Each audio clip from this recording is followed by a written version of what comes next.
અમરેલી જિલ્લાના જાફરાબાદના માછીમારો આવતીકાલથી માછીમારીની સિઝનની કરશે શરૂઆત। માછીમારો માટે ગુજરાત સરકાર દ્વારા 15 ઓગસ્ટથી પાછી માછીમારી કરવાની જાહેરાત કરતા આવતીકાલથી જાફરાબાદ બંદરની બોટો રાતના માછીમારી કરવા માટે રવાના થશે। કોળી સમાજના માછીમાર બોટ એસોસિએશનના પ્રમુખ હમીરભાઈ સોલંકી દ્વારા મીડિયા સમક્ષ વાત કરવામાં આવી હતી। ગુજરાત રાજ્યના મંત્રી પુરુષોત્તમ સોલંકી, ધારાસભ્ય હીરાભાઈ સોલંકી, રાઘવજી પટેલ તેમજ મનસુખભાઈ કેન્દ્ર મંત્રીનો આભાર વ્યક્ત કરાયો હતો। જે કેસની ગુજરાતી સાથે કાળુ શાખાનો જાફરાબાદ।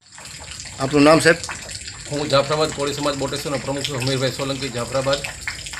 અત્યારે જે ગવર્મેન્ટે 1 ઓગસ્ટના બદલે જે 15 ઓગસ્ટ જે અમારી માંગ હતી કે ફિશરીનો બેન્ડ પીરિયડ વધારવામાં આવે, તે ગુજરાત ગવર્મેન્ટના રાજ્યકક્ષાના મંત્રી શ્રી પુરુષોત્તમભાઈ સોલંકી તથા અમારા ધારાસભ્ય શ્રી હીરાભાઈ સોલંકી અથવા અમારા રાઘવજીભાઈ પટેલ સાહેબે જે અમને જે નિર્ણય આપ્યો ગુજરાત ગવર્મેન્ટને કે ભાઈ 15 ઓગસ્ટથી જે ફિશિંગ ચાલુ કરી, અમે બધા રાજી છીએ। અને અમારી જે માંગણી છે એ શ્રી રાઘવજીભાઈ પટેલે ને અમારા કેન્દ્રીય મિનિસ્ટર શ્રી મનસુખભાઈ માંડવિયા જે પોરબંદરના સાંસદ છે તેવે પણ સખત મહેનત કરીને જે તાત્કાલિક નિર્ણય લીધો તે અમારા માટે હિતકારક છે।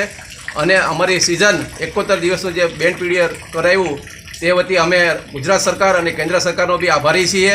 અને અમારા ધારાસભ્ય શ્રી હીરાભાઈ સોલંકી સતત 15 દિવસથી આની પાછળ મહેનત કરતા, એટલે અમે હીરાભાઈ સોલંકીનો બી આભાર માનીએ છીએ।